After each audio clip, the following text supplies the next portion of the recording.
This is MJ. I'm an author, I'm an artist, I'm an analyzer. Find all my work at mjmunoz.com. Visit the podcast page for show notes and links.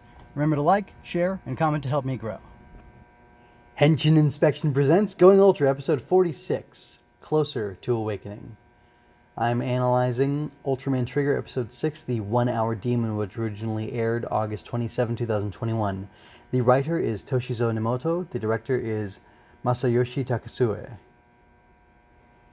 The negative thing in this issue, or this episode rather, is that it felt like a lot of time was being padded. Even at the very end of the episode, right before the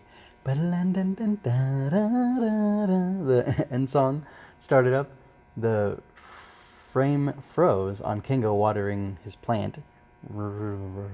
And for like 3 or 4 seconds, I thought, did it pause?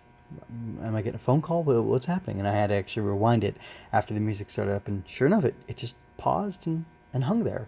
And I thought that was odd. The pacing on the scene where Ignis was, we had the first person perspective of him confronting Hudram and like begging Hudram to fight and not leave him as he, I think killed everybody on his planet except for Hudram, or except for Ignis rather. Something in the timing of that also felt kind of weird. And,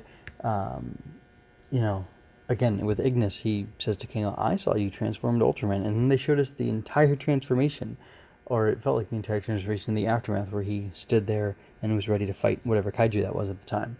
And there was just a couple other things that felt very much as if they didn't have time to, or they didn't have enough content to fill this episode with, so they decided to just add extra stuff from other episodes, or just weird little moments that they just dragged out for the purpose of getting the full runtime, and that was just odd to me. I think it suffers overall. The episode suffers overall because of that, and I didn't like it. So it was strange. I do have a lot of positives though to balance that out. The conceit, Ignis, Yuna and Kengo, cracking the barrier, POV shots, and gut select. So the conceit of the episode that you have this 1 hour. It's a Giga Delos, or Giga Delos that's been modified into this Satandelos, and it can only move the 1 hour day and whatever. That's so cool. They fought it 3 times. They're gonna fight it the 4th time. It landed on a random island 3 days ago, and it's just gotten closer and closer to, I don't know, the metropolis or whatnot. So that's why they're so desperate to defeat it. And it's such a cool idea. I really like it. I don't know why exactly Ignis got himself involved. He did say it's because he doesn't like things that destroy planets, and Hudram destroyed his planet, so he doesn't want the same thing to happen, because it's like, hey, I don't like this. It's not good. So I'm going to help you. But I almost wonder if there's something else he's angling at. Maybe it was to get in closer with Kengo so he can plan, to steal his power later on. But anyway, I liked all his interactions with everybody, with the crew of the Nurse to Say, the Gut Select crew, and just the little moments with Kengo, and the thing like at the end before he leaves, where he's like, I'm not a hero, and then he like kind of winks and nods, so to speak, at Yuna, and then Hijiri jumps up in front of her. What's his name? I can't remember his name right now. It's not Shinji. Anyway, it doesn't matter. The scientist dude, Hijiri, jumps in front of her to protect her from it's just kind of a fun moment. And then when Ignis and Kengo are having this conversation about him being Ultraman Trigger, he's like, Trigger? Like, no, I said, in Japanese it's like Triga or something, like, look at that bird flying over there, and then you hear a bird call, and he's like, smile, smile, bird, keep going. And she like rolls her eyes and just like, what is this guy's deal? So that was kind of funny. And I think it's a moment a lot of fans will be happy with, especially those who are not into the whole smile thing, like I am. And if you're wrong, I'll fight you about it, because you need to smile. So then the whole plot and plan and everything to pump up the cannon on the Nurse to Say to crack through the barrier was awesome. I love the whole operation to do it, the preparation for the operation, the aftermath of the operation, how the ship was all jacked up, and then they had to wait a couple minutes for it to recharge before they could fire again, and like the ship was losing power, and like just the whole setup was really awesome. There were a bunch of great first point of view shots, like the one where Ignis is firing at Hudram on his planet at the end there. That was pretty cool. it was a little strange of being in to see him, but I wonder if maybe the actor wasn't available. Maybe I don't know. Who knows what it was? Maybe it was, COVID related stuff. I'm not sure. But anyway, that was kind of a neat shot. And what I really liked though were the shots of, I guess it's a first person. Yeah, you have Hurdam's first person as Trigger Skytype is coming at him with the sword. That was super cool, and I loved the speed of that. It was beautiful. I tried to capture it really well. Or I tried to capture it, and I had a hard time capturing a screenshot of it, like in a perfect pose or whatever. But it was awesome. It reminded me of anime. Reminded me of I don't know, but it was exciting to see happening. And then you flip it around, and it's Trigger's point of view where Hurdam's kind of dodging and getting hit a little bit, and Trigger's just going at it. That was really cool. I gotta say, I also think.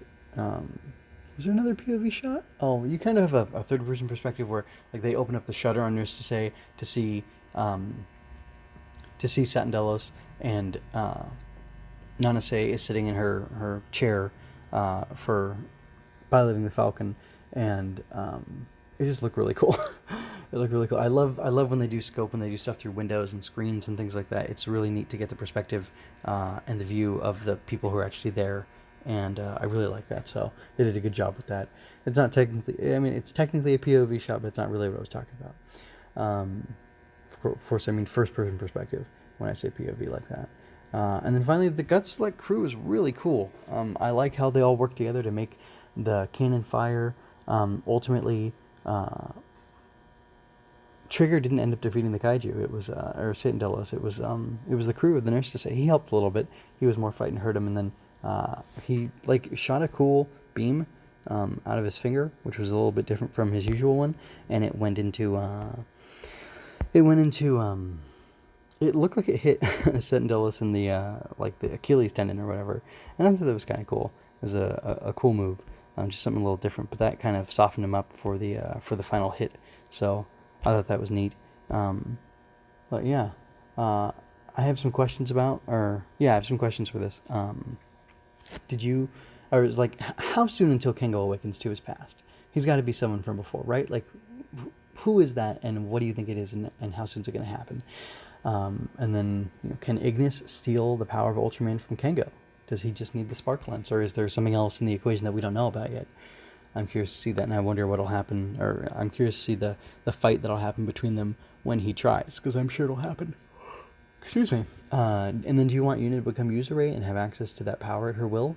Because we saw, Yuzure awakened for a little bit to protect Yuna, and then she woke up in this field of debris, and she knows that she didn't do that. She knows that she didn't save herself. So, she seems curious as to what exactly is going on, and she seemed confused. And I just wonder where it's going to go from there. And I wonder if, as Yuna becomes Yuzure, is Yuzure going to take over Yuna, or is Yuna going to have full control? That'll be interesting to see, and I'm wondering what you would like to see in that, because I think I'd like to see her maintain control and then kind of struggle to fuse those two identities, and maybe something similar happen with Kengo. That could be kind of cool. Final thing, I'm going to give this episode a 4 out of 5. I really liked it. Yeah, the time padding issues were weird, but just seeing the Nurse to say, the Gut Select crew really pulling together and being so awesome was really exciting and really engaging, and I thought everybody did gave a really great performance in making it all look so believable that they're desperate in the ship to try to make this thing happen. So that was really great. I liked all that. So I also liked Ignis's actor's vocal performance when he was desperate for what's it called? Oh, for Hurdam to stay and fight him and kill him maybe in his grief. I thought that was pretty good. So that's about it. I'm going to go ahead and get out of here. Thank you for your time and attention. I hope you enjoyed this. Check out my growing collections of analysis, art, and fiction. The bottom of the show notes might just feature a design relevant to the topic at hand. Click around and find out. You can also visit mjmunoz.com/support to see my latest designs and more. I welcome all forms of critique to improve my craft, so don't hold back any comments you have for me. I leave you with peace and blessings. This is MJ, signing out.